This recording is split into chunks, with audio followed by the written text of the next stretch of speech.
What's up, guys? I'm Alex, and this is going to be my Blu-ray update for the month of February. I actually got a lot of cool stuff. I got about 20 pickups to show you guys today. Oh, fuck my life. That was a steelbook. It's fine.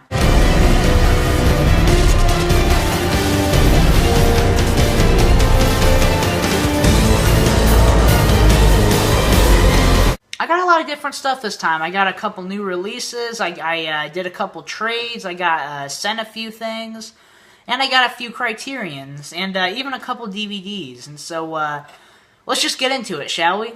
The first film I got here is a new release, and it is a Best Buy exclusive steelbook, and that is Spectre. And I really liked it. I didn't think it was a great film. The film had a lot of problems, like with its script, and some other aspects to it, but technologically, I thought this movie was great. The action scenes were just so well done. I loved how the opening shot is like 3 minutes, I think it was. The main thing that pisses me off about this film is that Christoph Waltz was very, very underutilized, because he is probably one of my favorite actors working today, most definitely, and I was so excited to see him in this movie.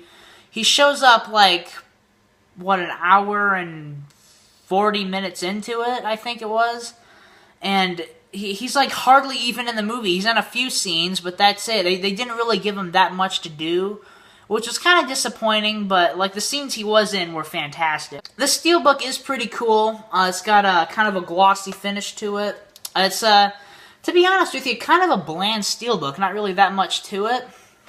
And you open it up, and then here's the disc. Pretty cool disc art.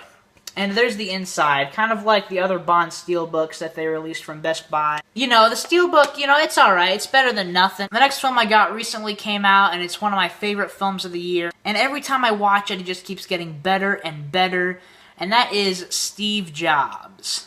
This movie, in my opinion, was incredible. Just so many great things about it. Everything, the directing, the acting, the editing, everything about it was just so cool. The script of this movie was just so cool. Like, it was very, like, fast-paced, and it flowed very well.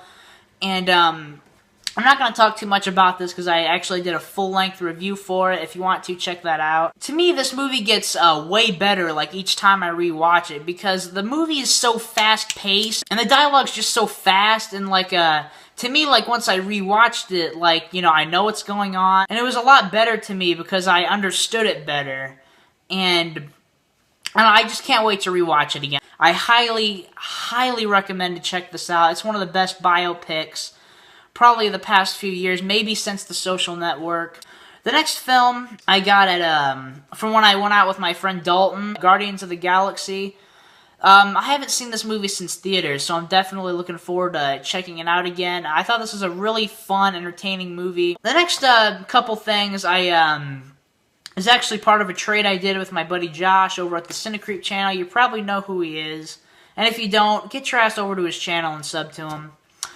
But, I traded him a slipcover and a Scream Factory. And he sent me a slipcover that I've been really wanting for the longest time, and a movie. And he sent me the movie Friday, which I actually have not seen. I know. I will check it out sometime this week. I heard it's a great comedy, and so, yeah, thanks, Josh. The next movie is a slipcover that I've been wanting for so long, because this is one of my top 20 movies of all time. I am absolutely obsessed with this film. It's just so excellent, so incredible. And that is the American Beauty slipcover. So glad that I got this slipcover. This movie is almost perfect in my opinion. Like I said, absolutely love it. Just, oh, it's so good. If you haven't seen American Beauty, go watch it right now. I think it's on Netflix. The triple feature of Red Planet, 2001...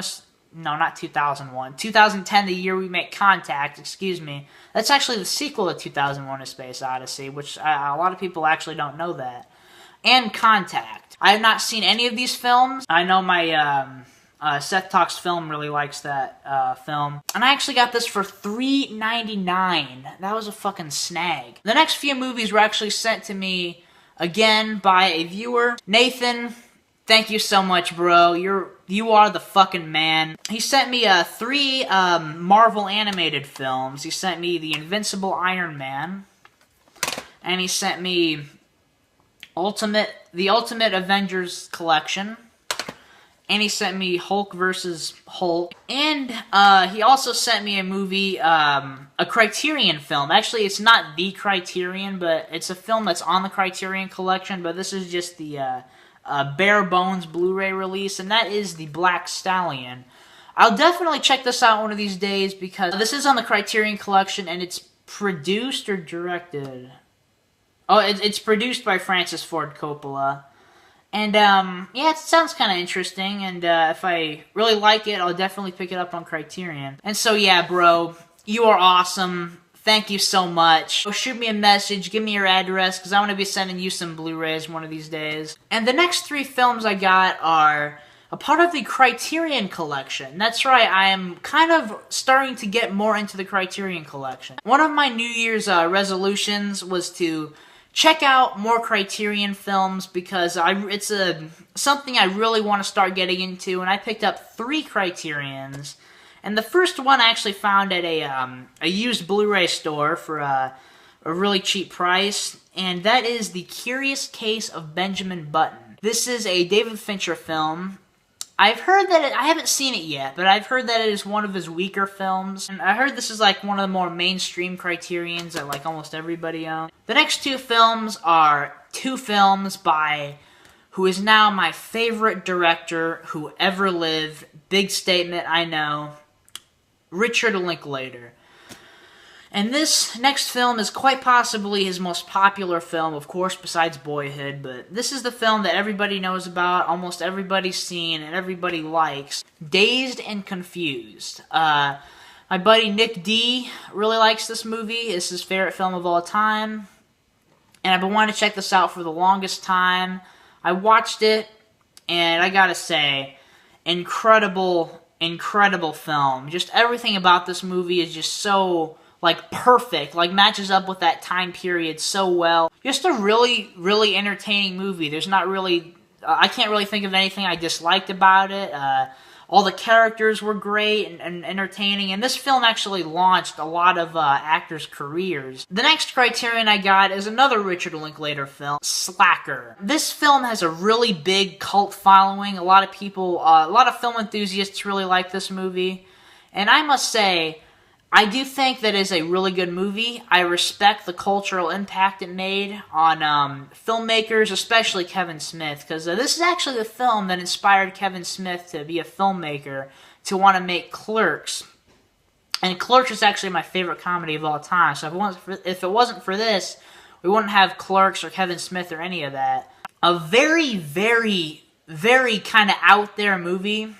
I do not love the movie. However, I do think it is a very good film. Like I said before, I respect the cultural impact it made. The next films I got are a trilogy of movies that is just, it's one of the best trilogies I've ever seen. Just incredible, incredible movies. No flaws. They're almost perfect. And that is the Before trilogy. Well, I did have Before Sunrise before, like when I went to when I met up with my buddy Cinecreep, I picked this up there, but I got Before Sunrise, but they didn't even send me a case with it. I can't believe they just sent me the disc and they didn't send me the goddamn case. Fucking pieces of shit. Anyway, so I have the Before Sunrise disc in here with Before Sunset. I'm gonna have to live with this for the next like 4 or 5 years, or however long it takes for the fuckers over at Criterion to release a trilogy box set of these, which will probably be a while. I've heard that they're talking about releasing them, but I don't know. I really hope they will, because these are like made for the Criterion Collection. But if you don't know what the Before trilogy is, it's 3 films written and directed by Richard Linklater that span 18 years. They're all romance movies about Ethan Hawke and Julie Delpy. And the second film, they made up again. Okay, the first film was made in 1995. The second film was made in 2004. And then the third film was made in 2013. So it spans 18 years. and like you see the character's age and the actor's age. In the first film, they're in their 20s. The second film, they're in their 30s, and the third film, they're in their 40s. Which I really liked how in each of the films, their conversations are just so different than the conversations they had in the last one. They just keep getting more and more mature because of their age. And these movies are just so well written. I mean, like, all these movies are pretty much just dialogue. And the dialogue is just so interesting and very realistic. Like, you could imagine real people talking about these things, you know? These movies are just spectacular. And the thing that sucks is that only one of them is out on Blu-ray, and that is Before Midnight, which I actually picked up for $6 on Amazon. But the first two aren't even released on Blu-ray, which really, really sucks. And I really hope they make another one within the next 7 years or so. The next film I have here is another DVD, and it's a Richard Linklater film that came out in 2001. That is Waking Life. This is a very trippy, bizarre film. It is, you see what they did with this movie? They used a very cool animation technique with this film. It's called rotoscoping. You see, what they did with this film, they shot the whole movie as if, you know, like a live-action movie with real actors, like as if you would any other film, but they filmed it with really crappy cameras. They took that footage and animated over it, and so that gave it a very realistic feel. And this is a movie, in my opinion, if you're a fan of Linklater, you gotta check this out, because the cool thing about this movie is that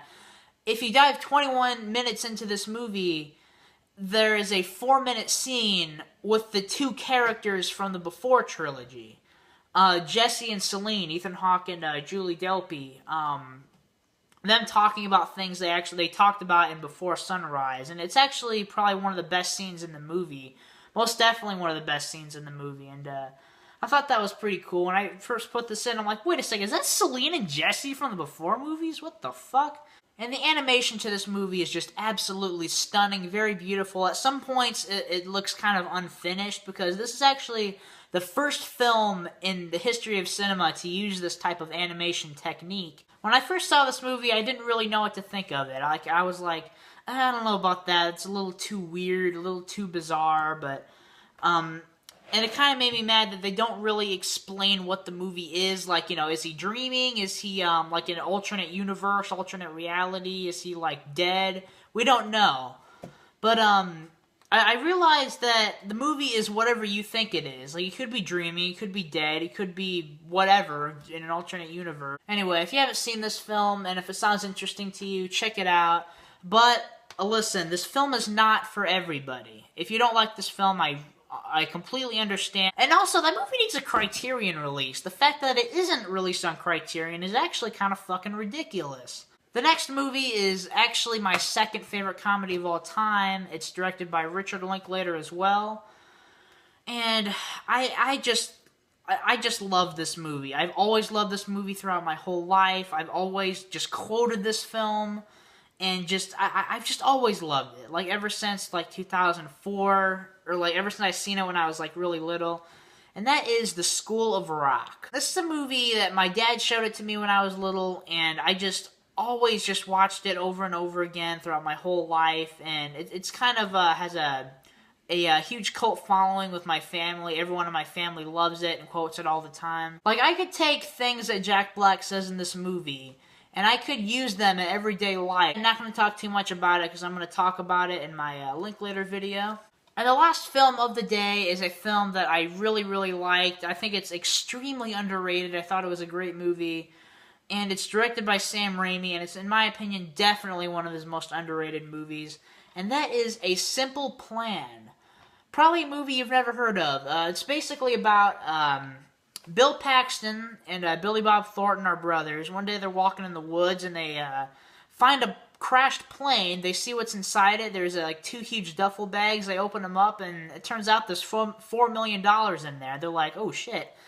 And then they're like, what do we do with it? Do we contact the police? Do we keep it or whatever? They're like, hey, let's just keep it for a while. You know, like they had to decide what they're going to do. And basically, shit hits the fan. That's all I'm going to say. A very, very interesting movie. Very well written, very well acted, a very good dramatic thriller. And Sam Raimi is one of those directors that could handle any type of film. Like, he's directed a good movie out of every genre there is. Comic book superhero films with Spider-Man, action with Darkman, thriller with this, horror with The Evil Dead, fantasy kids movies with Oz the Great and Powerful. Any genre you could think of, he directed a great movie out of it. And also the Quick and the Dead, Western. Alright guys, that's going to be it for my Blu-ray update for the month of February. Thank you so much for checking out this video. I really appreciate it. In the next, couple days or so, I'm going to post a montage I've created. This one is my favorite films and TV shows of all time. I'll see you guys later.